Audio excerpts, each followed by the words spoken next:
தினமும் இத்தனை நிமிஷங்கள் வாக்கிங் போனால் ஆபத்தான நோய்களை கூட தடுக்கலாம். உடல் ஆரோக்கியத்தை பராமரிக்க ஒரு சக்தி வாய்ந்த மற்றும் பயனுள்ள உடற்பயிற்சியாக நடைபயிற்சி கருதப்படுகிறது. மற்ற உடற்பயிற்சிகளுடன் ஒப்பிடும்போது அற்புதமான உடற்பயிற்சி முடிவுகளை தரும். குறிப்பாக ஒவ்வொரு நாளும் வெறும் 45 நிமிடங்கள் நடந்தால் ஆரோக்கியத்தை மேம்படுத்தக்கூடிய பல்வேறு உடல், மன மற்றும் உணர்ச்சி நன்மைகளை வழங்குகிறது. 45 நிமிடங்கள் நடப்பதால் என்னென்ன நன்மைகள் கிடைக்கும் என்று இந்த பதிவில் பார்க்கலாம். இதய ஆரோக்கியம். தினமும் நடைபயிற்சி செய்வது உங்கள் இதய ஆரோக்கியத்தில் பெரும் நேர்மறையான தாக்கத்தை ஏற்படுத்துகிறது.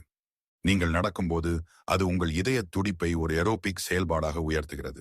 இது இதய செயல்பாடு மற்றும் இரத்த ஓட்டத்தை மேலும் மேம்படுத்துகிறது. தினசரி நடைபயிற்சி உங்கள் இதயத்தின் இரத்தத்தை பம்ப் செய்யும் திறனை மேம்படுத்துவதன் மூலம் இதய நோய், பக்கவாதம் மற்றும் பிற இதய கோளாறுகளின் அபாயத்தை குறைக்கிறது. இயற்கையான மனநிலையை